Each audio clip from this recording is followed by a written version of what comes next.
I'm a bit late getting going this morning, so I'm going to have to make this fast before people start showing up, but today's a special day because I'm out on Project XR.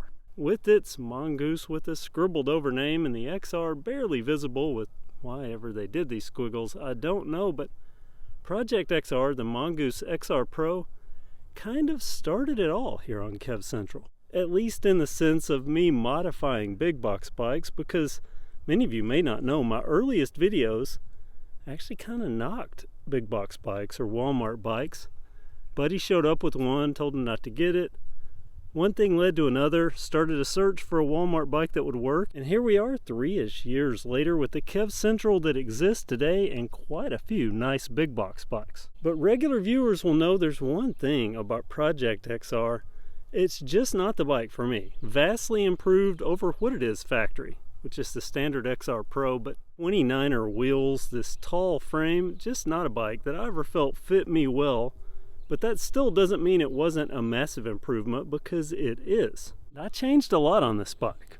From the bars to the stem to the brakes. I did leave the grips and the frame and the seat post and the saddle. I think that's pretty much, other than maybe the seat post clamp, all that's left of the original XR Pro. So how is it? After 3 years and all the new big box bikes, is there anything I would change on this?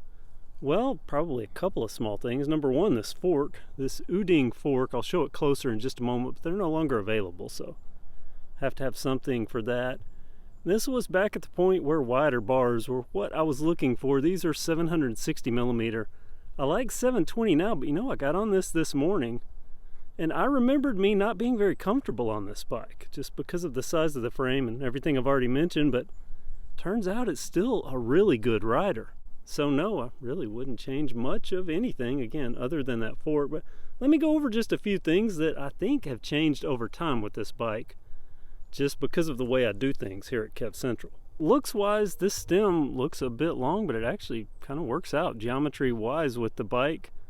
And I do kind of like that red cap that goes with the red crankset, and talk more about that in just a second as well. Now, I did for some reason leave these Mongoose grips. I guess maybe I like the style, go with the frame, but I would probably change these. Tektro Origa hydraulic brakes. Now, I've pretty much converted to the Shimano MT200s for hydraulics, but with prices and availability the way things are right now, if I could even find these, I would be happy with them, but they do work quite well, so okay with these. Air fork. It's UDING, and this is the UD32, a 29er fork, rebound adjustment, a manual lockout, and 120 millimeters of travel. So this was a good fork, and I think I paid $69 or $79 for this, I think, back in the day when I first got it. It is pretty stable, not a lot of flex on it. The rebound is good, the suspension works, and it holds air. Well, this has been sitting for at least 6 months without anyone riding it, probably 8 months. It still has air, so not bad there. I did have a few people comment that the crown is plastic. That is not true, at least on the one I have. I don't know where they were getting their Udings, but this one does not have a plastic crown. So all that's good, plus it's a 29er, of course I just mentioned, but it has a quick release. You know, things like this are starting to get hard to find. 29er air fork set up for quick release, a lot of stuff going through axle, but it worked back then and it works still today. And honestly, I don't think it even looks bad, other than it's a straight steer. Some people put off by that, but this isn't a bad looking fork. And this was before I discovered Fuker pedals. These are legit race face chesters purchased, I'm sure, from the bike shop back then. Okay, hold up. A quick edit in, because after I got back home, I remembered these aren't the original race face chesters. As a matter of fact, these are new. I put them on just a couple of months ago. Someone needed some pedals, and it was on a weekend, so took them off this bike and replaced them later. So just FYI, and now back to wherever I left off. They're mounted to IXF crank arms. Now these are red. Correct me if I'm wrong, but I didn't remember doing red crank arms initially on this bike, so at some point I've done them, but I thought Project Comp V2 was my first big red accent bike, but apparently I did red here at some point to match the red there, The red cap on that stem. So I guess Project Comp V2's red IXF, not so original for me here at KevCentral, but this has a snail chainring, the usual 30 tooth that I like to use. And it's worth mentioning that everything you're seeing has held up for 3 years now, at least 3 years, 2+ years, and with countless riders. I mean dozens and dozens of riders, which gets me to this frame, and specifically the finish on this frame, because if you can see how well it's going to focus here, but tried to clean it up a little bit, but the paint has held up exceptionally well. I mean, just a few little scratches and scuffs here and there, but overall, considering how many riders have been on this bike, it's in amazing condition. So this is a tough finish, and it's durable. It has good welds. I've had riders on this that well exceeded the 250-pound weight limit, no problems. Now early on, I did lose one of these, I think possibly this one, this pivot screw, but Mongoose replaced it via warranty, or Pacific Cycle via warranty. I haven't had any problems since then. I regularly check them, but no more problems at all with the pivot system. And this was the bike where I discovered these Dnm Aoy 36 RC rear shocks. I think they've been superseded by a different model now, but not only has this worked out well, but it held its air. And again, this is just like that Uding fork. No leaks over 6 to 8 months of just sitting, which is good for budget suspension parts. I believe I paid $69 for this. Other than a few little chips from the factory drivetrain, this was a SRAM NX back when this was about all I could get budget-wise. But these still work great. They're not the lightest, but they do work, and they're 11 speed with a nice enough range that I can climb surprisingly well on this. I thought today getting out on it I was going to struggle, but this is a decent climbing bike. Let me get back to the front here, because I do want to talk about one thing that has consistently changed, and that's the wheel sets. Not the type. This is the Continental Race King, the 2.2s, with the WTB STP I-25 tubeless ready wheel set. You know, I used to buy these. I always kid around and say I bought them by the gross back when they were cheap and available. Of course, all wheel sets difficult to get right now. But this is not the original wheel set. I've sold them off this bike countless times when people need them or use them from other bikes and never put them back on.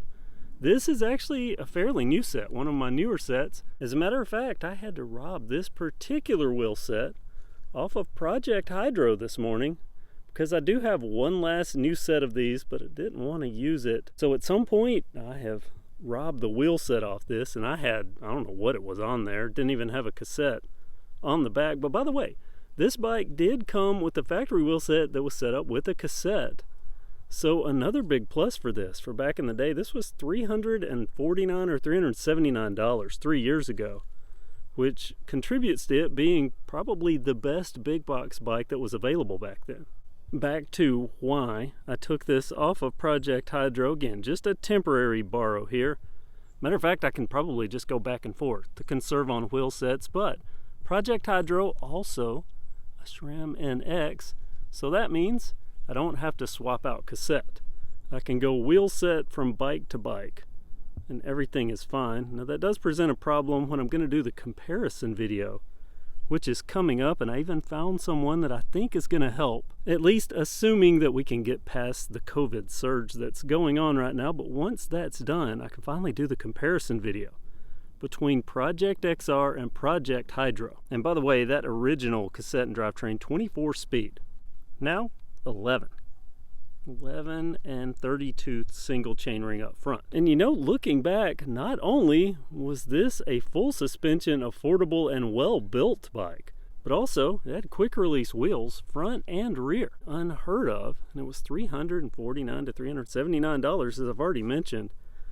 Again, why this was such a big deal and still has a huge following. Another look at this pivot system, holding up quite well 3-ish years later. Can't say enough about this bike. I periodically receive questions, is there anything else I'm gonna do to Project XR? Well, not really. I think it's kind of almost perfect for what it is, as it is. I could potentially change one thing. The seat post and the saddle. I don't like this particular WTB saddle as much as I like some others, but it's not bad. Still not bad, but I could potentially change that and maybe save another ounce or two along with the seat post. And of course, this would be begging for a dropper post if I did that, but no internal cable routing, so I have to find one of those external routed posts. But still, that's about the only change that I can really foresee wanting to make on this bike.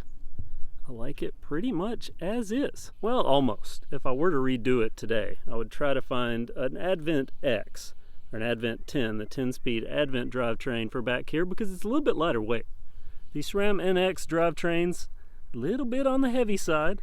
Of course, then this might not make as much sense, and that's not a sticker, that's painted on the frame, so I don't know, maybe an NX is a better fit here just because of that. Comment below if you think this is a bike that should go with an Advent 10 if I can ever find one, or leave this SRAM NX with its proper branding so everything kind of matches up a little better. I also want to mention here, you know, back when I first got this bike, it was pretty heavy. I think this was almost 40 pounds. I think 38 or 39.